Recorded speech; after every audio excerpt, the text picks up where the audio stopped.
Salut, je m'appelle Richard. Je suis là pour vous accompagner dans le psaume 83 ce matin. C'est un psaume qui amène une touche historique avec des passages qui réfèrent à l'histoire de Gédéon dans le livre des Juges. Et j'étais tellement excité avec ça que je parlais.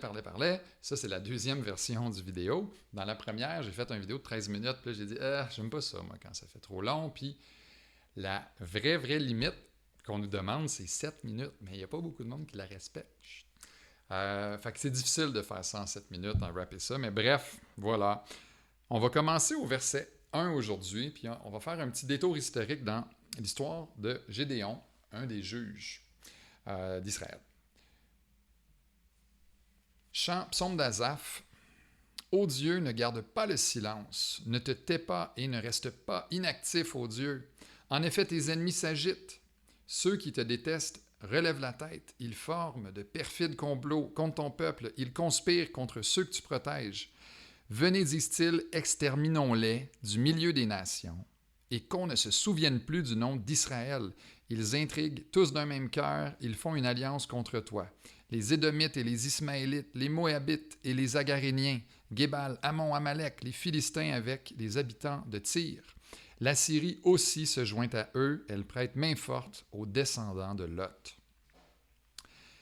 Et c'est ici la référence à Juges 7 et 8, les prochains versets.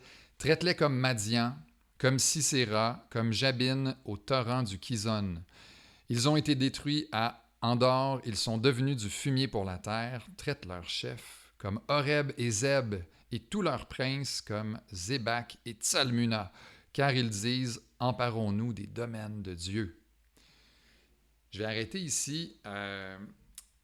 Ces noms-là, le peuple de Madian, les Madianites, étaient un grand peuple de Bédouins qui venaient de l'Est, qui, quand Israël avait semé, ils venaient, ils causaient la dévastation, ils repartaient avec les animaux, avec le bétail, puis les Israélites se sauvaient dans les cavernes, dans les montagnes, pour se cacher des Madianites. Et pendant 7 ans, comme ça, le peuple était opprimé par cette nation-là. Et là, Dieu il a appelé Gédéon. On voit cette histoire-là dans le livre des Juges, au chapitre 6, 7, 8. Pardon. Fait que Gédéon, c'était un homme ordinaire de la tribu de Manassé, qui avait rien de spécial. Puis Dieu l'a choisi pour qu'il soit le leader du peuple dans ce moment où Dieu allait intervenir, pour les protéger, puis en fait pour combattre les Madianites. Et là, c'est une histoire où il y a de l'humour, c'est une histoire où il y a des clins d'œil, parce que Gédéon, c'est un peu un personnage qui est jamais sûr si Dieu il travaille vraiment. Fait que là, quand Dieu, la première fois que Dieu lui parle, ils ont une discussion, puis là, Dieu lui dit qu'il l'a choisi pour la bataille, puis là, Gédéon, il est comme, ah, ok, mais je suis pas sûr que c'est toi. Attends un peu, reste ici. Il dit ça à l'ange de l'Éternel, ce qui prend quand même du front tout le tour de la tête. Il s'en va chez eux, il fait des pains, il fait une offrande de viande, puis là, il revient donner ça à Dieu, il met ça sur une roche. Et là, pour que Dieu pour montrer que c'est vraiment l'Éternel à qui il parle, il fait s'enflammer son offrande. Puis là, Gédéon, il est comme « Oh non, j'ai vu l'ange de l'Éternel, puis là, je vais mourir. » Puis là, Dieu, il dit « Non, non, tu mourras pas. » Fait qu'il y a des scènes comme ça. Moi, j'ai l'impression que c'est fait pour être drôle, parce que tu l'imagines, puis tu vois, donc, c'est à un moment donné, une après l'autre. Cette histoire-là, par elle-même, peut-être pas, mais l'une après l'autre, à la manière dont Gédéon teste Dieu avec la peau de mouton. Ensuite, Dieu il dit, je sais que tu as peur, mais va voir dans le camp, tu vas entendre des choses qui vont te rassurer sur la bataille. Fait qu'il y a toutes sortes d'histoires comme ça qui mènent à une confrontation très curieuse entre les Madianites. Les Madianites qui sont décrits comme des gens qui viennent saccagés, qui ont des centaines de milliers... On dit qu'il y a 120 000 morts à la fin de l'histoire parce qu'Israël gagne, puis on dit que les corps se dénombrent 120 000, alors que les Juifs sont à peu près 30 000. Et là, Dieu ne veut pas que Gédéon et les Israélites s'attribuent le mérite de cette bataille-là. Fait qu'il réduit le nombre de cette armée-là. Encore dans une histoire assez drôle, la manière dont Dieu choisit. Les 300 hommes qui vont aller au combat sont seulement 300.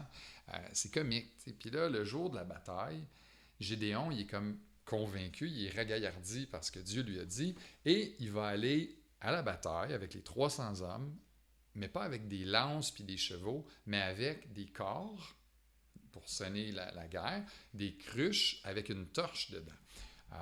Ce qui est très curieux, ce qui n'est pas une façon de gagner une bataille, c'est pas une bonne stratégie militaire à employer. Prenez pas de notes si... voilà. Et quand ils arrivent pour faire face aux Madianites, il me semble que c'est la nuit, puis là, ils se mettent à sonner du corps. Et là, Dieu met l'armée des Madianites en une espèce de folie. Et là, ils se mettent à s'entretuer, à se battre les uns avec les autres.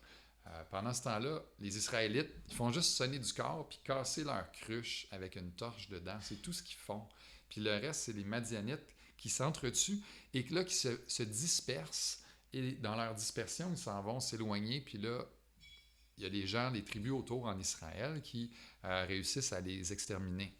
Et cette histoire-là, là, on voit la mort des rois qu'on a nommés dans le psaume 83, là, Horeb et Zeb, puis Zébak et Tsalmouna. Fait que cette histoire-là, nous, on la...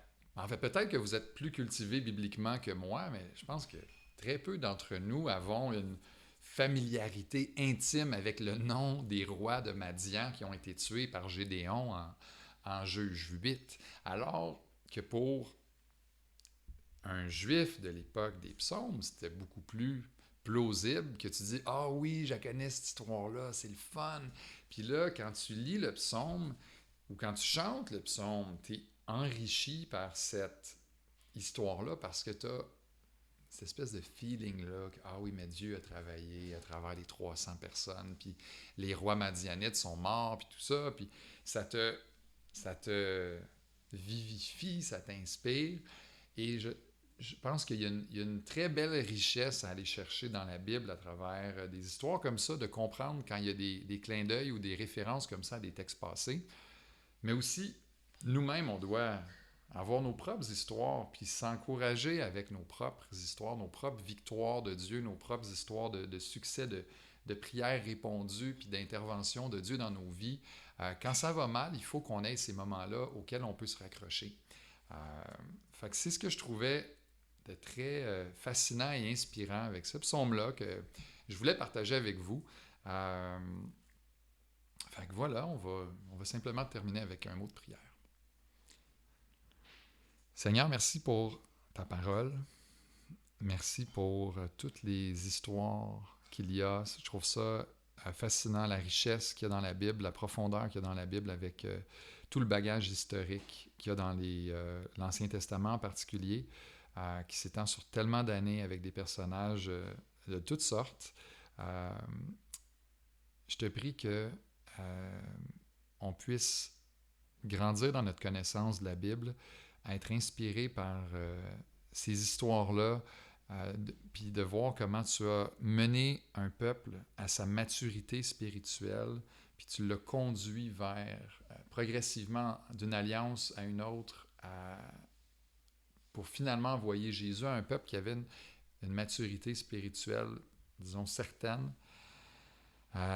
C'est juste une histoire qui est fascinante, puis moi je suis reconnaissant, puis je pense qu'on est tous reconnaissants de faire partie de cette œuvre-là que tu as pris l'humanité toute petite, puis tu l'as fait grandir à travers des hommes, puis des femmes à travers les époques, puis on profite de ça aujourd'hui. Aide-nous à nous en rappeler, puis à être inspirés par ta parole, puis par les richesses qu'il y a dedans. On prie ça au nom de Jésus, notre Seigneur, notre Sauveur.